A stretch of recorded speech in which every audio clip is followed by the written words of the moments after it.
ได้มีกองประชุมถอดถอนบทเรียนเวียกงานการค้นคว้าวิทยาศาสตร์ประจำปี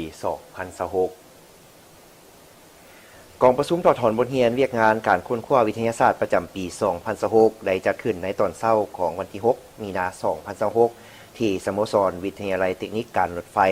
หลัก 16 เมืองไสธานีนครหลวงเวียงจันทร์ภายใต้การเป็นประธานของรองศาสตราจารย์ปริญญาเอกทองสฤทธิ์มังนอเมฆรัฐมนตรีกระทรวงศึกษาธิการและกีฬามีนักค้นคว้าวิทยาศาสตร์จากศูนย์กลางและท้องถิ่นเข้าร่วมในโอกาสดังกล่าวรองศาสตราจารย์ปริญญาเอกทองสฤทธิ์มังนอเมฆได้มีคำเห็นว่ากองประชุมครั้งนี้แม้นมีความหมายความสำคัญเพื่อพบปะแลกเปลี่ยนคำคิดคำเห็นและผลงานการค้นคว้าเวียกงานวิทยาศาสตร์ซึ่งแม่นเวียกที่สำคัญและติดพันกับทุกแขนงการ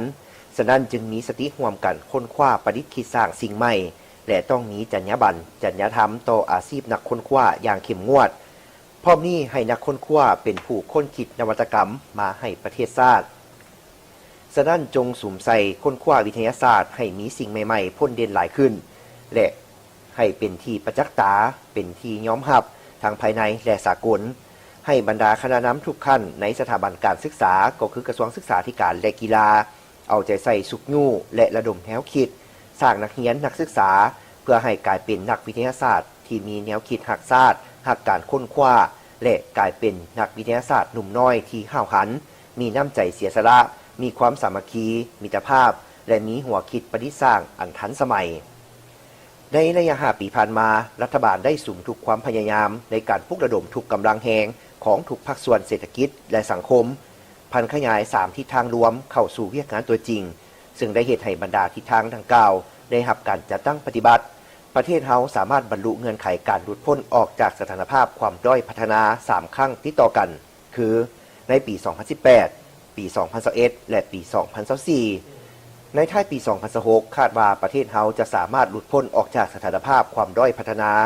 ประเทศชาติมีเสถียรภาพสังคมมีความสงบและเป็นระเบียบเรียบร้อยโดยพื้นฐานในระยะ5 ปีผ่านมาแต่ปี 2021 หา 2025 เศรษฐกิจขยายตัวเฉลี่ยในระดับ 4.24 ส่วนห้อยตามแผนการ 5 ปีแมนเฉลี่ยในระดับ 4 ส่วนห้อยขึ้นไปปี 2025 บรรลุได้ 4.8 ส่วนห้อยพร้อมนี้กองประชุมบรรดาผู้เข้าร่วมยังได้พร้อมกันประกอบความเห็นต่อบรรดาบทเรียนการจะตั้งปฏิบัติเรียกงานในระยะที่ผ่านมาตื่มอีก